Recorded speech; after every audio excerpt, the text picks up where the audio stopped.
Guys welcome to mental tricks. आज हम आपके लिए एक साइंस का बहुत ही अच्छा सा चैप्टर लाए जो बहुत लोग समझते हैं कि बहुत ही हार्ड चैप्टर है, पर आज हम इतनी इजी तरीके से उसको समझाएंगे कि आप लोग आसानी से उसको समझ सकेंगे।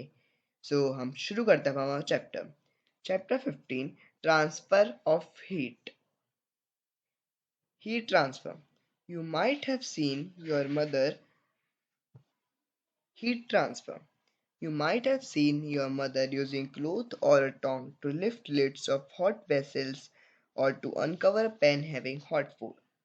आपने अपनी मम्मी को देखा होगा कि वो खाना जब पकाती है तो वो हॉट गरम जो वेसल्स होते हैं उनको कपड़े से पकड़ती है। उसके गरम खाना होता है उसके अंदर कपड़े से पकड़ती है वो क्यों? द चाय वाला person making tea uses a kettle with long handle. चाय वाला जो होता है वो एक केटल इस्तेमाल करता है। देखो ये इसमें दिख रही पिक्चर में हमें वो एक लंबा सा हैंडल इस्तेमाल करता है इसको पकड़ने के लिए। He even drapes a thick cover of cloth over the handle so that he is not hurt by the handle of hot kettle. अब ये जो हैंडल होता है उसको वो अपने कपड़े से पकड़ता है। ये सब क्यों अपने कपड़े से पकड़ते हैं? क्योंकि वो जो गरम खाना जो होता है उसके अंदर वो हीट से वो हर्ट नहीं, उनको जले नहीं उनका हाथ, इसलिए वो कपड़े से पकड़ते हैं उसको। When we go out in sun for some time, our head becomes hot. A spoon in a hot cup of milk also becomes hot. Pipelines carrying water from overhead tanks get heated up fast and supply hot water in summer when exposed to sunlight. अब ये जब हम बाहर खेलने जाते हैं, आप खेलने तो हमारा सर जो होता है वो गर्म हो जाता है। क्यों? वो सन की हीट की वजह से गर्म हो जाता है। और कोई गर्म दूध उसके अंदर अगर स्पून रखते हो तो स्पून गर्म हो जाती है। तो वो क्योंकि स्पून गर्म हो जाती है, पाइपलाइन से ओवर टैंक से आते हैं, वो सन की हीट की वजह से वो गर्म हो जाते हैं पाइपलाइंस भी। अब ये है ना, this phenomena of cold objects becoming hot is due to the flow of heat called transfer of heat. अब ये फिनोमेना जो है कोल्ड ऑब्जेक्ट्स, ठंडी चीजें गर्म चीजों में बदल इसको इस फिनोमेना ठंडी चीजें गर्म चीजों में बदल जाती है, इस फिनोमेना को हम बोलते हैं ट्रांसफर ऑफ हीट। ये अंडरलाइन कर लेना आप लोग भी। This phenomena of cold objects becoming hot is due to the flow of heat flow होती है, इसको बोलते हैं transfer of heat. Similarly, we observe that hot objects remain remain hot till only Similarly, we observe that hot objects remain hot only till they are kept near the source of heat. हमने देखा होगा जो गर्म चीजें जो होती है जब हम ये गैस स्टोव पर रखते हैं जैसे गर्म चीजों को, तो वो जब हम गैस स्टोव पर रखते हैं जब तक कि वो गर्म रहती है, फिर उसको जैसे हटा देते हैं वो ठंडी होने लग जाती है। Once they are removed from the source, they slowly start losing the heat and cool down due to the transfer of heat. हमने उनको अपने गर्म गैस स्टोव से हमने हटाया तो वो ठंडी होने लग जाती है, क्योंकि हीट ट्रांसफर होती है एक जगह से दूसरी जगह जाती है, तो ट्रांसफर ऑफ हीट होता है, इसलिए वो ठंडी होने लग जाती है। अब हम पढ़ेंगे कैसे ट्रांसफर होते हैं। 3 प्रोसेस होते हैं, अब बताएंगे अभी हम। हीट ऑलवेज ट्रेवल्स और flows from a region of high temperature to region of low temperature. ये आप अंडरलाइन करके रखना बहुत जरूरी है, फिल इन द ब्लैंक्स में आ सकता है कोई क्वेश्चन। हीट हमेशा हाई टेम्परेचर होगा वहां से जाएगी तो लो टेम्परेचर की तरफ जाएगी। वो जैसे किसी का 80 डिग्री सेल्सियस टेम्परेचर है तो वहां से वो 50 डिग्री सेल्सियस टेम्परेचर किसी का, तो वो 80 से 50 की तरफ जाएगी, वो हाई टेम्परेचर से low temperature. For example, when a mother prepares lunch, it cools after it is removed from fire. जब तुम्हारा लंच मम्मी की लंच बनाती है तो वो फायर से वो हटा लेते हैं, जब वो उसको तो ठंडा होने लग जाता है वो। This happens because the temperature of the surrounding environment is less than that of the food prepared. ये क्यों होता है? अब क्योंकि जो खाना जो पका हुआ है ना, वो तो गर्म है बहुत, और जो सराउंडिंग एनवायरनमेंट है वो ठंडा है, उसके कंपैरिजन में ठंडा है। तो फिर हाई टेम्परेचर है खाने के अंदर तो वो हीट ट्रांसफर होती है सराउंडिंग एनवायरनमेंट में, तो हाई टेम्परेचर से लो टेम्परेचर की तरफ जाती है हीट, तो भी ठंडा होने लग जाता है वो, ठीक है। This happens because the temperature, ठीक है। Food prep another example is warming up of a cold spoon dipped in a cup of hot milk. एक और example, when the spoon is dipped in the milk it gains heat and becomes warm. Heat is transferred from the region of high temperature the milk to the region of low temperature the spoon. अब एक दूसरा example, जब हम कोई चम्मच को अगर हम गर्म दूध के अंदर डालते हैं तो वो गर्म हो जाती है। क्यों गर्म होती है? क्योंकि हीट होती है हाई टेम्परेचर, मतलब वो जो गर्म दूध है वहां से जाती है हीट, और टू द चम्मच जो लो टेम्परेचर है तो वहां से जाती है वो, तो ये ट्रांसफर हुई हाई टेम्परेचर मिल्क से तो स्पून लो टेम्परेचर स्पून की तरफ जाती है, ठीक है। आपको समझ आ चुका है मैं सोचता हूँ। आपको समझ आ गया होगा। अब हम समझते हैं हीट ट्रांसफर जो होते हैं, तीन मेथड्स होती है हीट ट्रांसफर। तीन मेथड होते हैं, conduction, convection, radiation. This classification is based on how the molecules of a substance are involved in the process of transfer of heat. अभी जो क्लासिफिकेशन है ये तीन प्रोसेस का ही किस चीज, इसको आप अंडरलाइन करके रख लेना, ये बहुत जरूरी है, आ सकता है इसमें। ये बेस होता है कि ये कैसे बेस्ड हुए क्लासिफिकेशन, ये कोई चीज के मॉलिक्यूल्स होते हैं, मॉलिक्यूल्स वो जिससे चीज बनती है, स्मॉलेस्ट पार्ट बोलते हैं उस मैटर का हम उसको, ठीक है।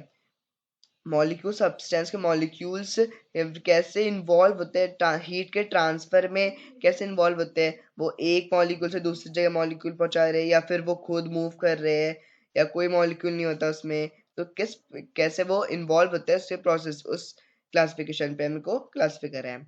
All materials are made up of tiny particles called molecules. ये बहुत जरूरी है, व्हाट आर मॉलिक्यूल्स क्वेश्चन आ सकता है एग्जाम में, तो उसका आप इंपॉर्टेंट मार्क करके रख लेना। सारे मटेरियल्स होते हैं छोटे छोटे पार्टिकल से बनते हैं, उनको बोलते हैं molecules. These molecules are constantly in motion in solids and liquids. The molecules are held close together by strong forces of attraction and move by vibrating to and fro. In gases, the molecules are so spaced out that they move about freely at high speed पे। अभी जो molecules होते हैं हमेशा ही चलते चलते रहते हैं, हमेशा ही मोशन करते रहते हैं, चलते रहते हैं वो। सॉलिड्स और लिक्विड्स में मॉलिक्यूल्स बहुत पास पास में होते हैं, तो फिर ज्यादा क्योंकि अट्रैक्शन फोर्सेस ज्यादा होता है, वो सॉलिड्स और लिक्विड्स में अट्रैक्शन फोर्सेस बहुत ज्यादा होता है, तो वो अप टू एंड फ्रो मतलब एक मॉलिक्यूल आगे पीछे होता रहता है, मॉलिक्यूल्स आगे पीछे। और गैसेस मॉलिक्यूल तो बहुत दूर दूर घूमते रहते हैं बस मॉलिक्यूल्स, तो वो गैसेस में आराम से होते हैं, बहुत कम मॉलिक्यूल्स होते हैं, आराम से फ्री होते हैं वो चलने के लिए, हाई स्पीड पे चलते हैं वो, उसमें बहुत ही स्ट्रॉन्ग फोर्सेस ऑफ अट्रैक्शन का, तो वो टू एंड फ्रो चलते रहते हैं बस वो तो सॉलिड्स और लिक्विड्स में। Suppose during a game of cricket, a fielder has to return the ball to the bowler. There are three different ways in which this can be achieved. अब जैसे आप बॉलिंग, जैसे एक बैट्समैन है, bowler है, fielder है, तो batsman ने बॉलर ने बॉल करवाई, बैट्समैन ने मारा। अब जो फील्डर होगा वो बॉलर को तीन तरीके से वो दे सकता है बॉलर को बॉल। अब तीन केसेस अब हम पढ़ेंगे, तो तीन केसेस क्या हो सकते हैं अभी ये। केस वन क्या होगा, the fielder passes the ball through other teammates standing between him and the bowler. या तो फील्डर बॉलर उसके बीच में जो टीममेट्स है और दूसरे, तो उनसे एक उसको उसको पास करेगा और फिर उसको पास करेगा, तो ऐसे बॉलर के पास चल जाएगी, टीममेट से जाएगी। या फिर केस सेकंड होगा, fielder himself goes and hands over the ball to the bowler. या फील्डर जो होगा वो खुद ही चल जाएगा बॉलर के पास और बॉलर को बॉल दे देगा, ऐसा होगा। या तो केस थर्ड में क्या होगा, the fielder throws the ball towards the bowler. ये केस हम ही करते हैं, बस ज्यादा से ज्यादा हम ही करते हैं ये। फील्डर खुद ही फील्डर बॉल फेंक देगा बॉलर के पास, वो कैच कर लेगा बॉलर, तो वो फेंक देगा वहीं से। ये तीन प्रोसेस आप कंडक्शन, कन्वेक्शन, रेडिएशन के एग्जांपल से तीनों अभी हम पढ़ेंगे कैसे ये। Similarly heat transfer from high temperature to low temperature can take place. अभी हीट ट्रांसफर जो होता है तीन तरीके में हो सकता है। ये जो पर्पल बॉक्स होता है ना बहुत जरूरी होता है, आप इसको एकदम रट लेना, इसको तो आप अच्छे से एकदम इधर रट लेना कि बहुत जरूरी होता है ये। कंडक्शन क्या होता है, conduction is a process of transfer of heat energy through a substance with the help of vibrating molecules. Conduction एक प्रोसेस है, हीट ट्रांसफर करने का एक प्रोसेस है कि हमें पता है, हमें एक सब्सटेंस से हीट ट्रांसफर होती है, कोई चीज से ट्रांसफर होगी। वाइब्रेटिंग मॉलिक्यूल्स होते हैं खुद को अपने दूसरे मॉलिक्यूल नहीं जाते, वो केस वन की तरह ही है, ये वाइब्रेट होते हैं, एक जगह पे वाइब्रेट होते हैं अपनी खुद की जगह पे वो। तो अब हम पढ़ते हैं 15.2 conduction. Conduction is the process of heat transfer through matter from places of high temperature to places of lower temperature without any actual movement of matter as a whole.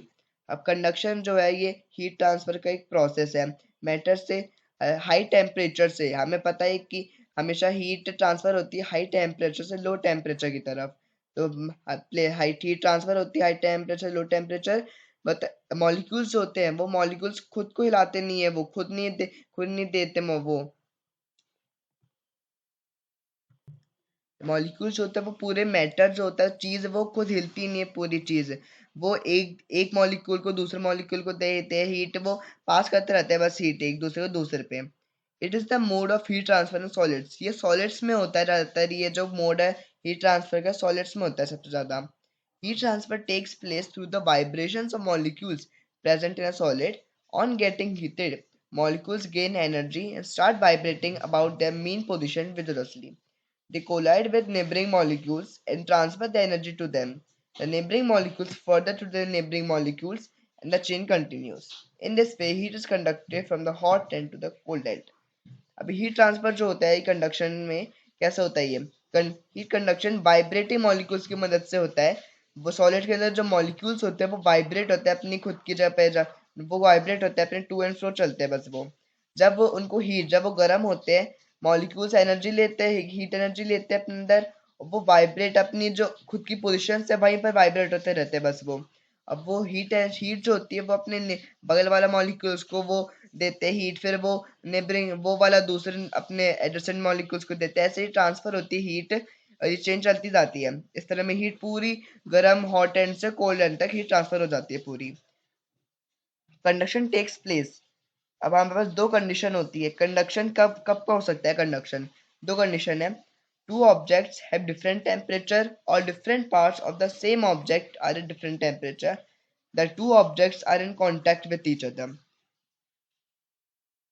या तो दो ऑब्जेक्ट है उनका अलग अलग टेम्परेचर है तो heat transfer होगी या फिर एक ऑब्जेक्ट है उसके अलग अलग पार्ट से डिफरेंट अलग टेम्परेचर पे ये होगी ये फर्स्ट कंडीशन हो गई दूसरी कंडीशन क्या है टू ऑब्जेक्ट्स ये दो कंडीशन फुलफिल होनी चाहिए जब भी वो ये ट्रांसफर होगी टू ऑब्जेक्ट्स कांटेक्ट में होने चाहिए वो दोनों एक दूसरे के साथ कांटेक्ट में होने चाहिए तो ये दो कंडीशन समझ आ गए आपको एक दो ऑब्जेक्ट अलग अलग टेम्परेचर होना चाहिए उनका या फिर एक ही ऑब्जेक्ट का एक ऑब्जेक्ट के अलग अलग पार्ट्स डिफरेंट टेम्परेचर होते हैं या फिर दोनों ऑब्जेक्ट्स एक दूसरे मिलने चाहिए कांटेक्ट में होने चाहिए दोनों ऑब्जेक्ट्स ठीक है the process of conduction is similar to case one when the fielder passes the ball to the team members who pass the ball to the bowler ये हमें बता दिया कि केस वन की तरह फील्डर बॉल पास करता है ball team members को और टीम मेंबर्स से फिर वो बॉलर के पास जाती है ball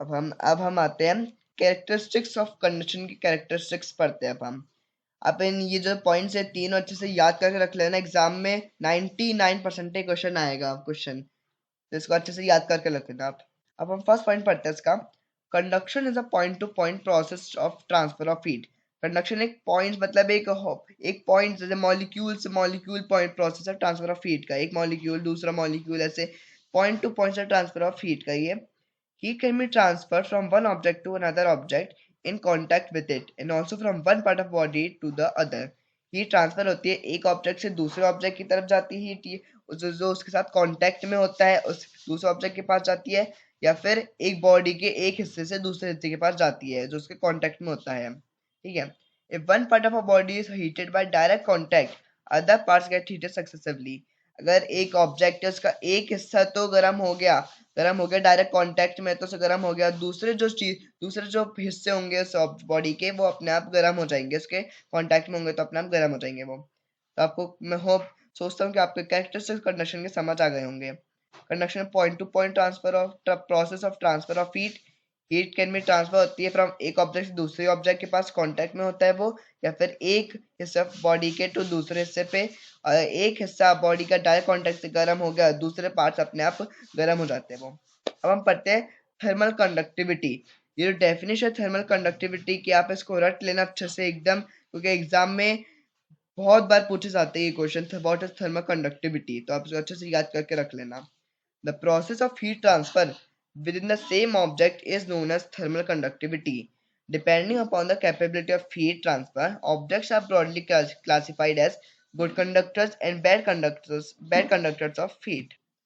The process of heat transfer मतलब सेम ऑब्जेक्ट कोई एक ऑब्जेक्ट है उसके अंदर हीट ट्रांसफर होती है तो उसको बोलते हैं हम थर्मल कंडक्टिविटी बोलते हैं इस ऑब्जेक्ट के अंदर ही अंदर अंदर हीट ट्रांसफर होती है तो उसको बोलते हैं हम थर्मल कंडक्टिविटी अब अब हम दो टाइप के अगर कैपेबिलिटी हीट ट्रांसफर की कैपेबिलिटी पे मतलब जब हीट ट्रांसफर हो रही है या नहीं हो रही कोई ऑब्जेक्ट से तो उसके बेस पे दो तरह के हमारे कंडक्टर्स होते हैं गुड कंडक्टर्स ऑफ हीट के और बैड कंडक्टर्स ऑफ हीट के गुड कंडक्टर्स ये डिफरेंशिएट आ सकता है गुड कंडक्टर्स और बैड कंडक्टर्स के बीच में तो आप अच्छे से याद करके रखना और एग्जांपल्स के साथ याद करके रखना इसको These are the substances which allow heat to quickly pass through them.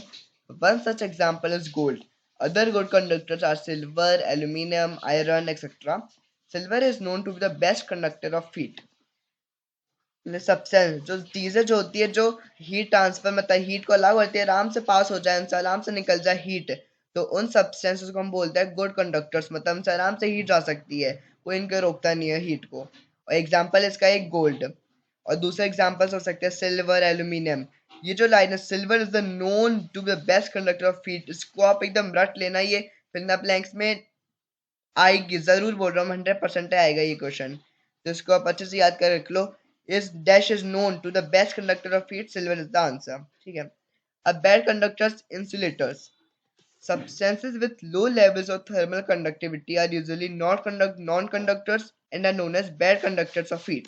Non-conductors of heat are usually good insulators. Substances चीजें जो होती है कि मतलब थर्मल कंडक्टिविटी कम होती है, मतलब वो अलाउ नहीं करती है, बहुत ही मुश्किल से अलाउ होती है, हीट पास हो जाती है, बहुत ही मुश्किल से पास होती है हीट, तो उनको बोलते हैं हम नॉन कंडक्टर्स बोलते हैं। और ये ध्यान रखने, कंफ्यूजन मत हो रहा ना कि गुड इंसुलेटर्स गुड कंडक्टर्स कर दो, ये गुड इंसुलेटर्स है। इंसुलेटर्स वो होते हैं जो बैड कंडक्टर्स है, जो अलाउ अलाउ नहीं करते हीट को पास होने से, तो ये गुड इंसुलेटर्स है, और ये बैड कंडक्टर्स भी है। और वो गुड कंडक्ट जो अलाउ करते पास, तो वो गुड कंडक्टर्स होते हैं, ठीक है। यू मस्ट हैव सीन, और इसका एग्जांपल आप देख लेना। You must have seen that the handles of the saucepans are made of wood and plastic. Cork is used for table mats. Puffy wool or cotton is used in quilts. ये सब question सब हम क्या, ये सब ये मतलब जैसे सौ वो चाहे कॉर्क जो होता है टेबल मैट्स पे कॉर्क क्यों लगाया जाता है ये, और जो क्विल्स रजाइयाँ होती है क्विल्स उनमें पफी वूल और कॉटन क्यों यूज होता है, इसका आंसर अब हम बताते हैं आपको। Some materials that trap air and retain heat within them are wool, felt, fur, leather, polystyrene foam, fiber, glass. Air is also a bad conductor or a good insulator. कुछ चीजें जो होती है जो ट्रैप एयर को अपने अंदर रोक के रखती है, उसका आंसर क्वेश्चन आ सकता है एग्जाम में, तो उसको याद करके रखना।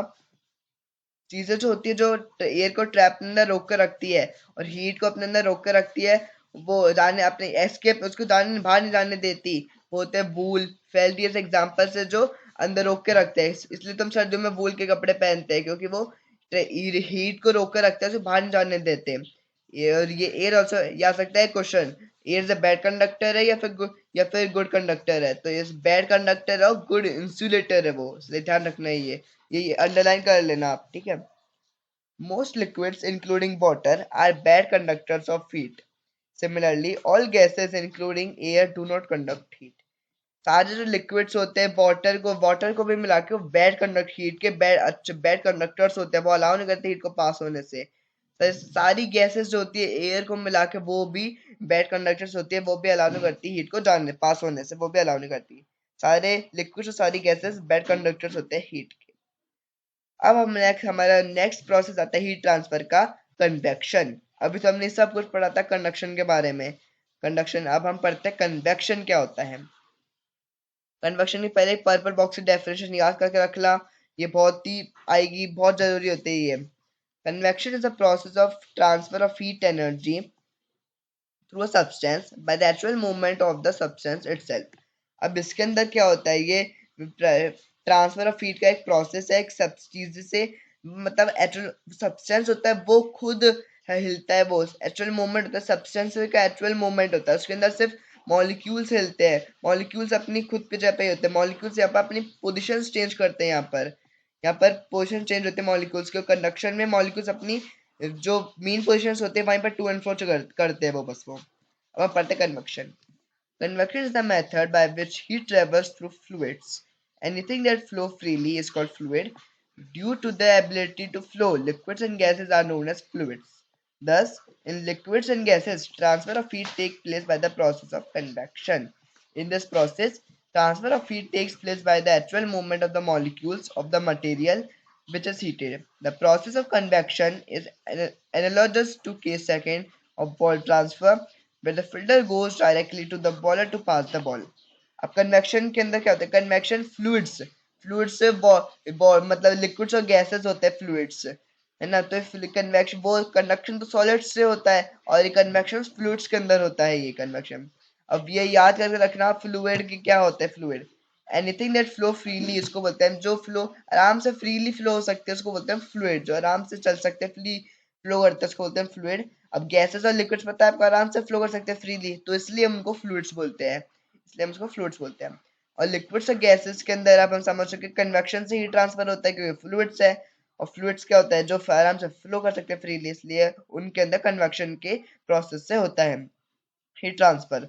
इस प्रोसेस के अंदर जो ट्रांसफर हीट का ट्रांसफर जो होता है वो मॉलिक्यूल्स जो होते हैं मटेरियल के मॉलिक्यूल्स उन वो हिलते हैं, अपनी अपनी वो पोजीशन चेंज करते हैं जिससे हीट ट्रांसफर हो सके। अभी कन्वेक्शन का जैसे केस सेकंड होता है, केस सेकंड क्या था कि वो फिल्टर जो होता है वो खुद जाता है बॉयलर के पास, जैसे ही मॉलिक्यूल्स अपनी पोजीशन चेंज करते हैं अपनी दूसरी जगह जाने के लिए, ऐसे ये केस सेकंड की तरह ही है, ठीक है। अब कन्वेक्शन होता कैसे है? When a liquid or a gas is heated, it becomes lighter in weight. The warmer volume of gas or a liquid rises, while the colder and heavier volume descends.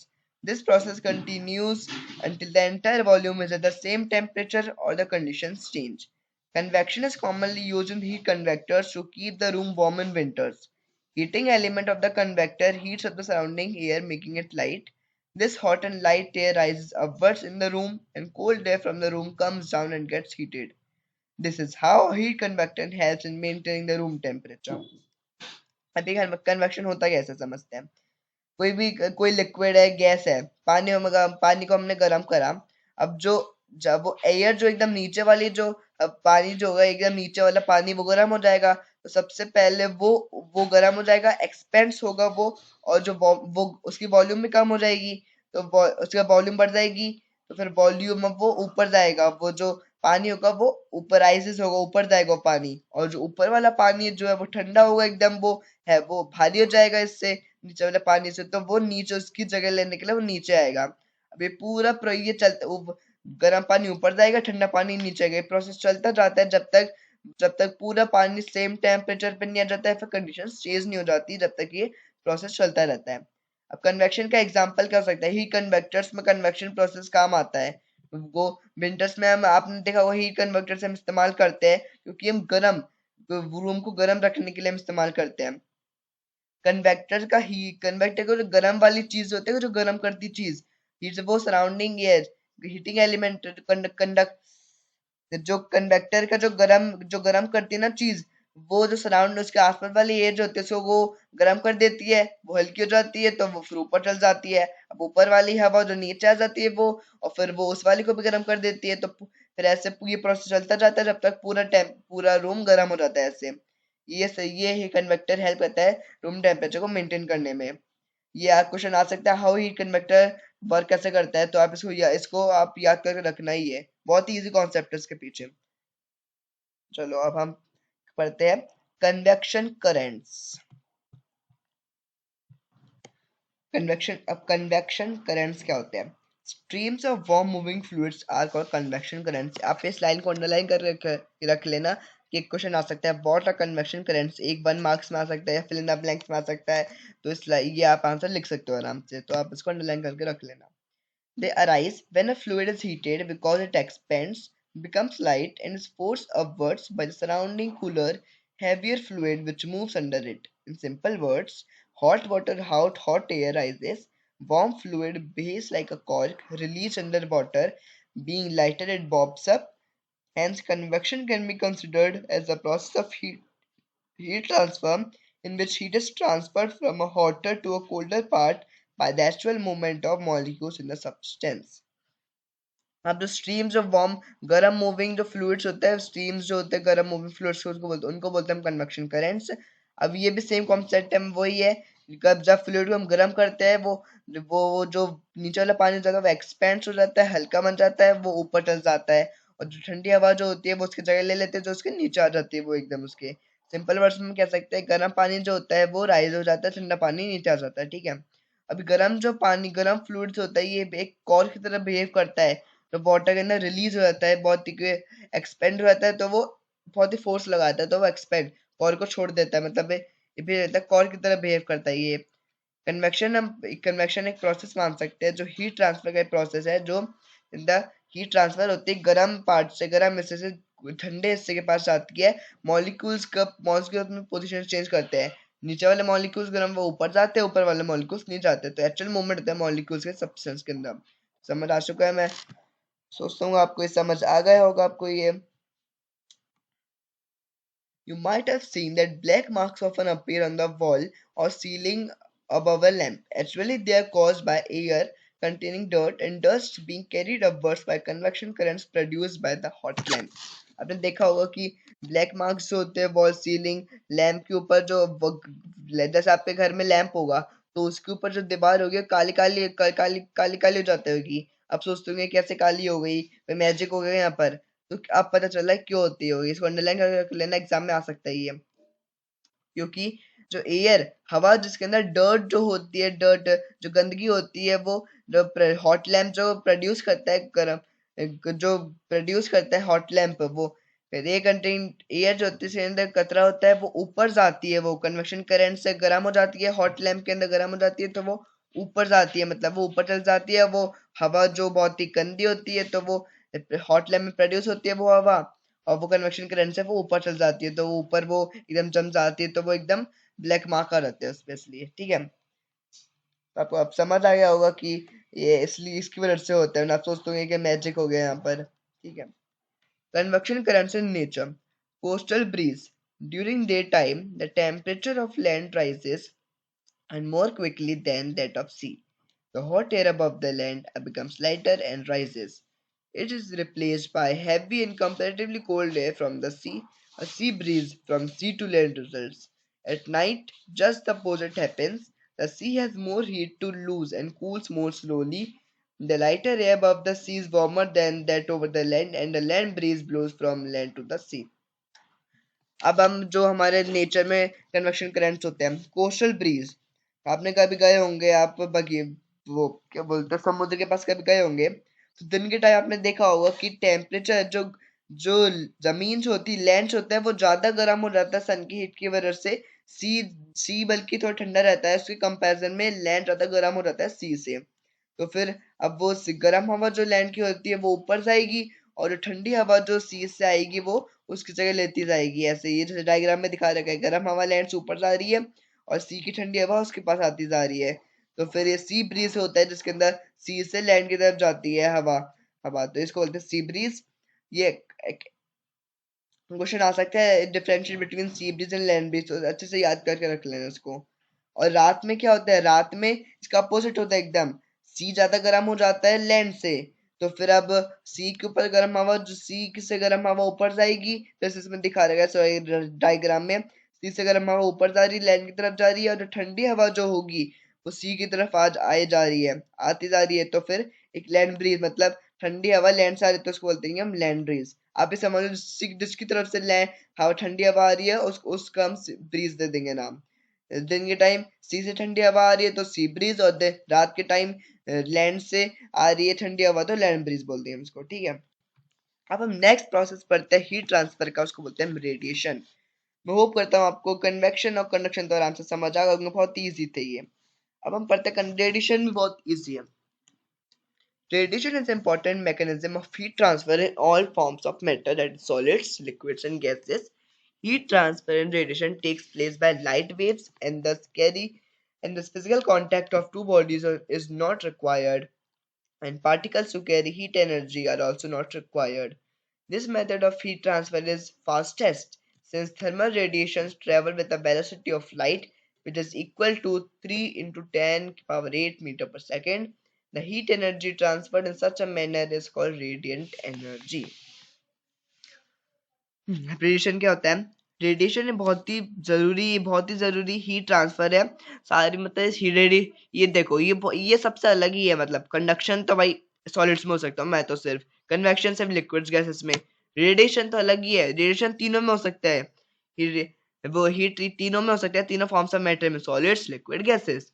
अब हीट ट्रांसफर जो इसके अंदर होता है वो ये कोई इसके अंदर कोई लाइट वेव्स से होता है ये हीट ट्रांसफर इसके अंदर, ये मॉलिक्यूल्स नहीं होते इसके अंदर, कोई भी वेव्स से होता है इसके अंदर। और फिजिकल कांटेक्ट, और वो दोनों मिले नहीं होने चाहिए एक दूसरे से। कंडक्शन में हमें दोनों बॉडी कांटेक्ट में होनी चाहिए, इसके अंदर कोई कांटेक्ट में नहीं होने की जरूरत नहीं है, इसमें कांटेक्ट में होने की जरूरत नहीं है, फिर भी हीट ट्रांसफर हो सकती है इसमें। और वो पार्टिकल्स मॉलिक्यूल्स भी नहीं चाहिए होते टू कैरी हीट को ले जाने के लिए, कन्वेक्शन में मॉलिक्यूल्स चाहिए होते हैं ले जाने के लिए, तो इसके अंदर मॉलिक्यूल्स भी नहीं चाहिए होते ले जाने के लिए। ये सबसे ये आ सकता है which is the fastest mode of heat transfer, तो इसका आंसर होगा रेडिएशन। इसको आप अपनी बुक में लिख सकते हो, that is the fastest mode of heat transfer, इसका आंसर होगा रेडिएशन। क्योंकि थर्मल रेडिएशन जो होती है, क्यों ये फास्टेस्ट चाहिए, क्योंकि थर्मल रेडिएशन की स्पीड कितनी होती है, वेलोसिटी ऑफ लाइट की वेलोसिटी कितनी होती है आपको पता होगा, 3 आ सकती है। What is the velocity of light, तो इसको याद करके रखना, 3 × 10⁸ इतनी तेज चलती है, तो फिर ये fastest mode of heat transfer का। अब जो ये आ सकता है व्हाट इज रेडिएंट एनर्जी, बहुत क्वेश्चन है इससे, तो इसको अच्छे से आप रट लेना स्पष्ट ग्राफ को। हीट ट्रांसफर जो इस तरीके से इस मैनर में जो हीट ट्रांसफर होती है उसको बोलते हैं हम रेडिएंट एनर्जी बोलते हैं। जो हीट एनर्जी इस मैनर में जो ट्रांसफर होती है उसको बोलते हैं हम radiant energy. Radiation is the emission of heat by a body which travels towards the cooler surroundings.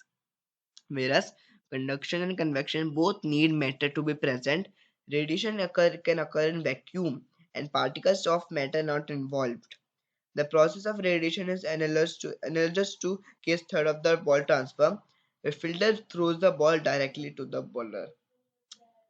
Radiation क्या होता है, radiation is emission of heat, मतलब कोई बॉडी जैसे हमारी बॉडी जो होती है ह्यूमन बॉडी, वो भी हीट निकालती है, वो भी उसके अंदर बहुत सारी हीट है, वो भी हीट एमिशन, हीट का एमिशन होता है, उससे हीट भी निकलती है बॉडी से।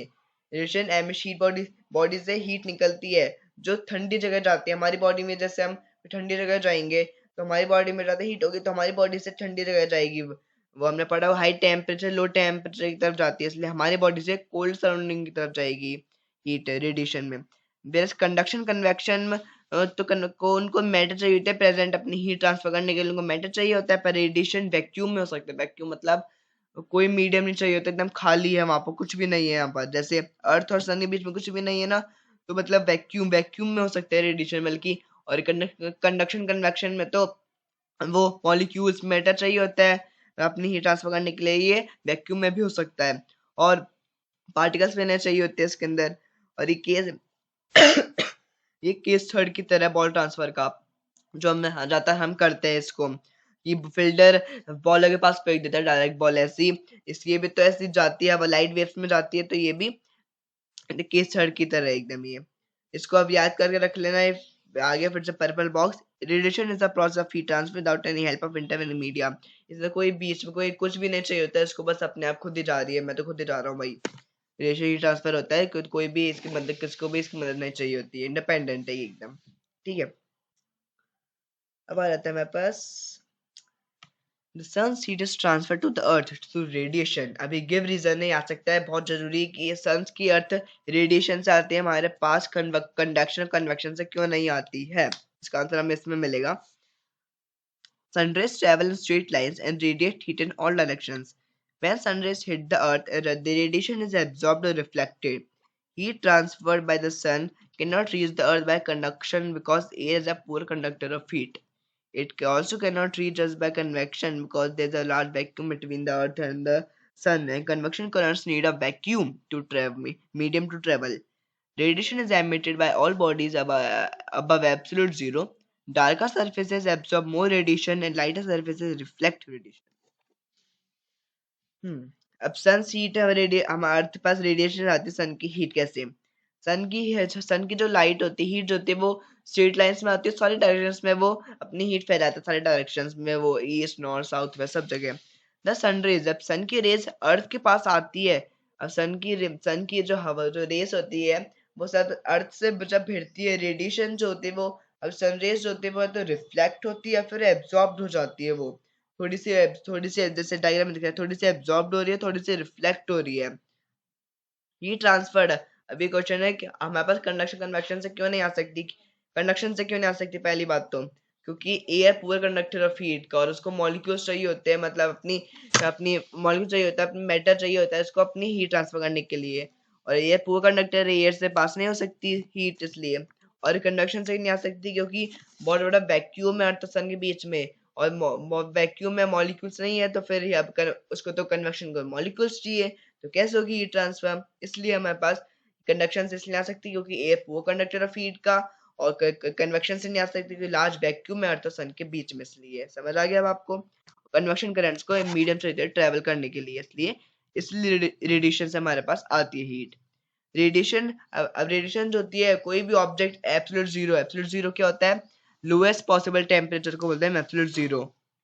तो हाफ रेडिएशन हमेशा हमें निकलती है जब कोई भी ऑब्जेक्ट का टेम्परेचर एब्सोल्यूट जीरो से ऊपर रहता है, जब भी रेडिएशन होता है।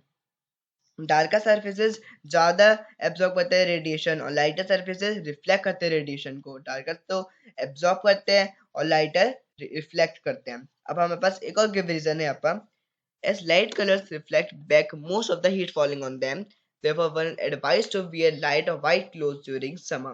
अब आपसे आप क्यों बोलते हो कि हमें गर्मियों में लाइट क्लोथ्स हल्के कपड़े पहनने चाहिए? क्योंकि इसका आंसर ये है, क्योंकि लाइट कलर्स जो होते हैं हीट जो उनके ऊपर पड़ती है वो रिफ्लेक्ट करते हैं, वो एब्जॉर्ब नहीं करते, तो आपके हीट नहीं आएगी आपके पास, तो वो रिफ्लेक्ट करते हैं हीट को। और हम सर्दियों में एकदम डार्क कपड़े और एकदम वुलन के पहनते हैं, क्योंकि वो ट्रैप करते हैं हीट को, ट्रैप करते हैं, वो एब्जॉर्ब कर लेते हैं हीट को। इसलिए तो आपको कौन सा समझ आ गया होगा कि हम समर में लाइट के कपड़े पहनते हैं और सर्दियों में इतने वुलन और इतने डार्क कपड़े क्यों पहनते हैं हम। ठीक है, अब रेडिएशन के एग्जांपल्स देख लेते हैं अब हम। The heat you can feel around an open fire, candle flame, the heat near a hot stove, electric heater are all transferred by radiation. हम आग जलाई हमने कहीं पर, तो फिर उसके सामने हम हीट अपने हाथ लेके खड़े हो जाते हैं, हाथ लेके बैठ जाते हैं, जैसे इस पिक्चर में दिखा रखा है। तो हमें पास कैसे आती है वो हीट? रेडिएशन की मदद से हमारे पास आती है वो हीट। रेडिएशन, आग से रेडिएशन निकलती है, तो उस रेडिएशन से प्रोसेस से हमारे पास हीट आती है वो हमारे पास। सेकंड एग्जांपल है हमारे पास अब रेडिएशन का, vacuum flask. A vacuum flask is one such household item that keeps hot liquids hot and cold liquids cold. The flask has double wall with vacuum between the walls. Vacuum does not allow transfer of heat by convection or conduction. Radiation is reduced by silvering the inner side of the outer wall and outer side of the inner wall. If a hot liquid is stored in the flask, the radiation from the hot inside wall is reflected back by the shiny outer wall across the vacuum. This keeps the liquid hot. अभी आ सकते हैं right, हमें कैसे vacuum flask काम करता है, तो इसके ऊपर एक पूरा वो शॉर्ट नोट लिखना है, तो आप इसको समझ लीजिए अच्छे से, बहुत जरूरी है ये। वैक्यूम फ्लास्क के घरों में सबके पास होगा, हमारे पास होता है, थर्मस बोलते हैं हिंदी में। ये जो गर्म चीजों को हमेशा गर्म रखता है, ठंडी चीजों को हमेशा ठंडा रखता है। ये क्यों? अब फ्लास्क जो है ये दो डबल वॉल्ड होते हैं, डबल वॉल्ड फ्लास्क, और इसके बॉल्स के बीच में, इसके बीच में वैक्यूम है। वैक्यूम जो होता है वो ट्रांसफर ऑफ हीट है, कन्वेक्शन कंडक्शन से वैक्यूम अलाउ नहीं करता ट्रांसफर ऑफ हीट। तो रेडिएशन जो होती है, रेडिएशन रिड्यूस हो जाती है bye inner side of the outer wall की, जो इनर साइड होती है उसको उसको सिल्वरिंग करते हैं, और जो आउटर साइड की इनर वॉल होती है उसको हम इसको हम सिल्वर करते हैं, इसलिए उससे रेडिएशन होता है। अगर अगर हम कोई हॉट लिक्विड के अंदर स्टोर करेंगे तो रेडिएशन जो होगा फ्रॉम हॉट इनसाइड वॉल, जो गर्म जो इनसाइड वाली वॉल है उससे रेडिएशन होगा, वो रिफ्लेक्ट हो जाएगी, वो वापस वह शाइनी आउटर वॉल जो से रिफ्लेक्ट होगी वो रेडिएशन पूरे वैक्यूम में, तो फिर वो एक दूसरे ऐसे घूमती रहेगी पूरी हमेशा, वो रिफ्लेक्ट शाइनी सरफेस और वैक्यूम में घूमती रहेगी वो, इसलिए हॉट जो गर्म जो चीज रखेंगे तो वो हॉट ही रहेगी हमेशा। समझ आ गया आपको? Room heaters have a heating element. This element becomes hot and bright when spreads by radiation. There is a shiny surface behind this heating element. This shiny surface reflects all the radiance from the element. This increases the efficiency of the room heater. Room heaters के पास है वे heater लेके heat गर्म करने का element चीज होती है, जो ये एलिमेंट होता है वो गर्म हो जाता है, ब्राइट एकदम ब्राइट जल जाता है, एकदम बहुत ही रोशनी देता है, और हीट ये फैलाता है रेडिएशन की मदद से। एक शाइनी सरफेस इस हीटिंग एलिमेंट पे एक शाइनी सरफेस होता है, हीटिंग एलिमेंट के पीछे शाइनी सरफेस जो होता है, सारी जो अगर रेडिएशन जो आती है उसके ऊपर उसको रिफ्लेक्ट करता है, वो तो फिर रिफ्लेक्ट करता है, जो इस रूम हीटर की एफिशिएंसी बढ़ा देता है। ये तो आपको समझ आ गया होगा, ये बहुत जरूरी है, भी आ सकता है एग्जाम में कैसे रूम हीटर्स वर्क करते हैं। अभी यहाँ पे टेबल अब हम एक बार रीड करते हैं, बहुत इससे आपको तीनों प्रोसेस के डिफरेंस बिटवीन समझ आ, इस टेबल को आप रट लेना, ये डिफरेंस बिटवीन आ सकते हैं इनमें से कोई भी दो, तो आप इसको पढ़ लेना, बहुत ईजी आपको समझ आ जाएगी में। अब हम इसको let us now summarize the concepts of three mechanisms of heat transfer through a simple example. Consider a pan of water being heated on a gas burner. If you stand near the gas burner, you would be warmed up by the radiations emitted by the flame. A portion of radiant energy generated by the gas flame is absorbed by the pan of water on the burner. By the process of conduction, this energy is transferred to the pan. As temperature of water at the bottom of the pot increases, this layer of water becomes lighter and moves upwards and replaced by cool water descending above from the through process of convection. अब वही हम गर्म पानी करते हैं, हम तो फिर जो गर्म पानी करते हैं तो फिर जो हम गैस जलाते हैं, तो फिर जो उसका हमने गैस जलाई तो वो गर्म हो गया पैन, और उसका हैंडल जो होगा वो भी कैसे गर्म हो जाएगा, क्योंकि कंडक्शन की मदद से कि मॉलिक्यूल से मॉलिक्यूल्स गर्म होंगे, मॉलिक्यूल से मॉलिक्यूल्स ही ट्रांसफर होगी, पैन इसलिए वैसे गर्म हो जाता है। और कन्वेक्शन की वजह से क्या होता है, वो ऊपर गर्म पानी, नीचे वाला पानी जो ऊपर जाएगा, ऊपर वाला पानी नीचे आएगा, तो कन्वेक्शन की वजह से पूरा पानी गर्म हो जाएगा। और हमें कैसे गर्म मिलेगी, क्योंकि हमें गैस बर्नर से हवा रेडिएशन की वजह से हम गर्म होंगे, मतलब हमें हीट मिलेगी गैस बर्नर से रेडिएशन के प्रोसेस से। तो आपको अब समझ आ आई होप आपको ये पूरा चैप्टर समझ आ गया होगा, वो हमने बहुत इजी तरीके आपको समझाया है ये। सो अगर अगर आपको कोई दिक्कत हो आप हमारे कमेंट सेक्शन में हमसे पूछ सकते हैं। सो हमारी वीडियो सबसे ज़्यादा लाइक सब्सक्राइब जरूर करना। Thanks for watching mental tricks. So guys, अगर आपको हमारी वीडियो अच्छी लगी हो तो हमारी वीडियोस लाइक शेयर सब्सक्राइब जरूर करना। Thanks for watching mental tricks.